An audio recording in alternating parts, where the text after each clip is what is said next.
Welcome back, guys. I've got a treat for you. We have got an incredibly fun game, and it was incredibly tense as well. I won't give away who the victor was. I've had some absolutely fantastic games recently. I've lost half of them, but I've also won half of them, which, seeing as I'm playing against the best people in the world, I'm quite happy with that. Yeah, I've spent a lot of time in this game just memeing and going for trying to force meme strats basically. And so, although I'm high ranking, I don't really consider myself to be as good as the other high ranking players, the ones that I'm competing against. So any victory that I get, I'm happy with. But I lose probably a little bit more than half actually. I'm probably losing more like 55-60%. But here we are. I'm starting off with Sledge Marksman opening with Supply Specialist. The opponent's got a Phoenix Fang opening with Speed Specialist. And he's brought in a couple of Marksmen. I've brought in a couple of Fangs. So he's obviously going for a fast attack on one tower. He is Chinese, I assume, with Xiao Yao. And you'll find that virtually every single Chinese player you play against will play the same fast attack on one tower strategy. It's very difficult to deal with. I think I've only managed to beat it once or twice, maybe. It's incredibly challenging to deal with. I got incredibly close to beating it once, and I made a mistake on like round 6 or 7. So obviously things aren't going too well at the moment because he's ambushed one of my towers, so I'm going to need to shift over some of these troops. The reason I'm setting up in the middle like this is because he was called Xiao Yao, and I was pretty confident he was going to be going for one of these side attacks. So I thought if I put everyone in the middle, then it doesn't matter which side they go for. I am fairly close to both sides, where normally I go for a wide build in a conventional build. So I think whenever I see a Chinese name, I am just going to go for this style of setup. It does kind of make it a little bit predictable that when they're Chinese named, they go for the same bloody strategy every single time. They nearly always use steel balls, so at least it made a change that they weren't going for steel balls. So I brought in a couple of Mustangs to try and protect the towers. I just managed to get in front of the tower, so I just placed it right. The snipers made short work of the Rhino. I had a underground threat that I brought in, which has taken out both towers. But I would have won the round even without the underground threat. It just made it a little bit better. So there's a couple of decent options here. Intensive training's obviously amazing. Wasp Swarm is really good for catching their towers and ending the battle early. And when they're going for these one-sided strats, things like the Wasp Swarm and the Underground Threat can really make a difference. But I decided to go for intensive training because my intention is to bring in a fortress to deal with this Rhino and to also tank all of this damage that they're going to be putting in, just to keep the sledges alive and the snipers alive as long as possible. So I've burnt some emergency supply just to level up the fortress. I thought that it was worth it for the extra 100 supply. So because I put the Mustangs further back, this Rhino decided to come into the middle rather than going for the tower. So that worked out nicely. But unfortunately, not all the Mustangs are in front of the tower, so they are shooting it. I managed to deal with the Rhino flank on the left-hand side with the snipers and Mustang support, so that worked out well. But he's taken out a tower, and unfortunately this Phoenix locked onto the sniper instead of the fortress, so that was a bit of a shame. But it's looking like the fortress is going to tank these Phoenix shots. So I'm glad that I upgraded it to level 2. If it was level 1 it would have died a lot easier.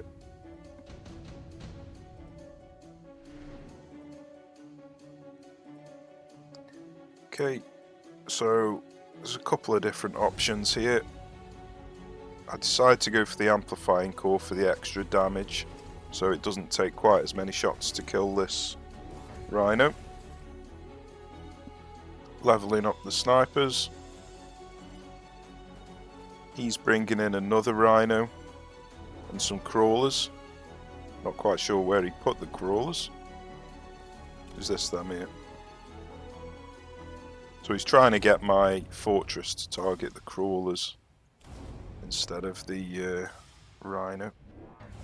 So I bring in another sledge and fang to cover this area off a bit, just to try and keep this tower alive a little bit longer. This is my favourite setup for trying to contain these rushes for as long as possible.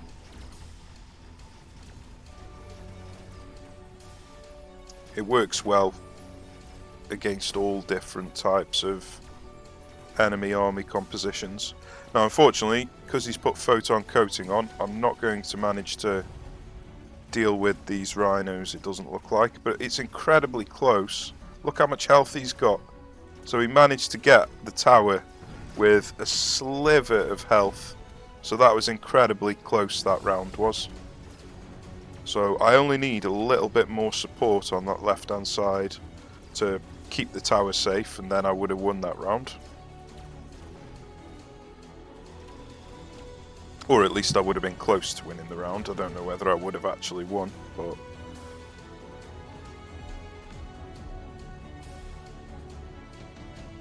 Okay, so it's going to be a tough decision what to do now. And look what's shown its face. The thing I cannot resist, and the best time to get it as well when they've got rhinos. So yeah, that was pretty enjoyable to get the heavy hacker come out. Now I don't know whether it's going to actually turn the tide or not, because they're incredibly risky, but the heavy hacker has got the same health as a rhino. If they're the same level, they've got the same health. So I can tank some damage from the rhino if I'm hacking him and he's punching me in the face. So we'll see if it works or not. So I level this one up because obviously he's got the highest level rhino on this side. So I'll level this one up. This one's still level 1. Now I can't decide whether to try and hack him or put him over here to hack this one. Now I feel like protecting the tower is the best thing to do. So I decide to try and hack this one. But the problem is they've got Phoenix and Sniper, which would annihilate the hacker.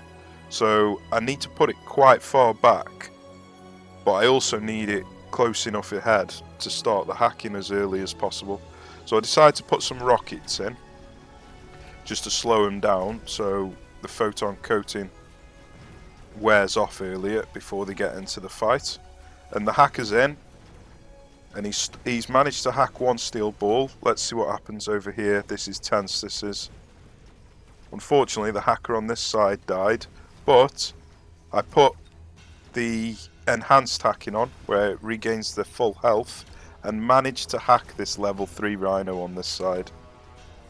And it looks like I've taken out this rhino as well. So I'm going to lose the fortress, but I have now got his rhino tanking the damage for me. And the snipers are doing a great job on the phoenixes. I haven't upgraded the range for them, but obviously I've been busy trying to just save the towers, so I haven't had a chance to upgrade the range on the snipers yet. So Wasp Swarm shows its face again. He's gone for Strike Specialist, which is incredibly dangerous for a Rhino attack, and he's put the Rhino over here. He got Enhanced Module, which can let you move your unit around, and he's moved his hacker from, his Rhino from there to here. So now he's got a level 3 Rhino over here. Now, I don't know what's going to happen here. This is tense, because he's only a level 1 hacker. But he obviously does need to spawn in.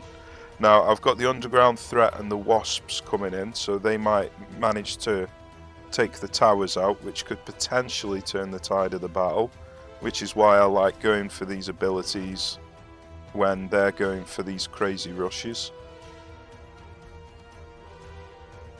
And I don't know what I spent my money on there. I obviously leveled him up. Oh, I went for range on the hacker and brought another hacker in.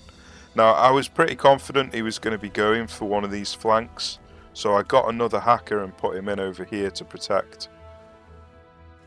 And I called it right, so I was, you could say lucky that I called it right, because he could have gone for this side. But I managed to call it right, and I've got a second hacker in here. So let's see what happens here. This is tense, this is. So luckily the Mustang's got in front. I've hacked this Rhino up here. Look how tense this is. I've took the tower down though. And now he is hacked. So I managed to take the tower with the Underground Threat. Hacked the Rhino. Took the other tower down with the Wasps. Hacked the fortress. And guess what happened? Player disconnected. He rage quit. Good game, Chinese player. Thanks for rage quitting. Luckily, the devs have fixed it so the replay does actually finish the round rather than disconnect. Because I'm pretty sure earlier on it used to disconnect the video and not play out the round. So yeah, what a fantastic game that was. I was probably a bit lucky.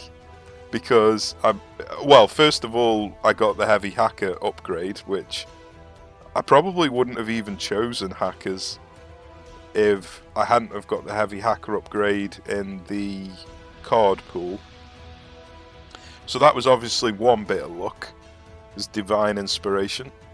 And obviously this bit of luck here, deciding to deploy the additional hacker on the correct side.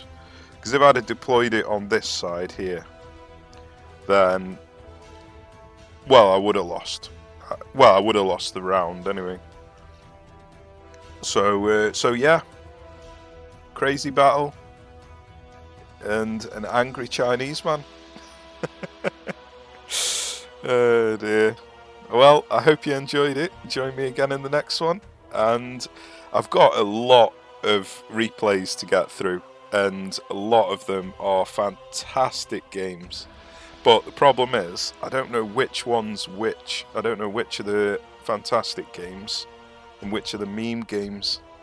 So I'm just going to have to work my way through them. Unfortunately, every time the game updates, it wipes all your replay files. So I'm going to have to get a move on recording all these videos. It just takes a long time. But I hope you enjoyed it anyway, so join me again in the next one, and we shall see what happens in that one. So cheers for watching, take care, and I shall see you soon.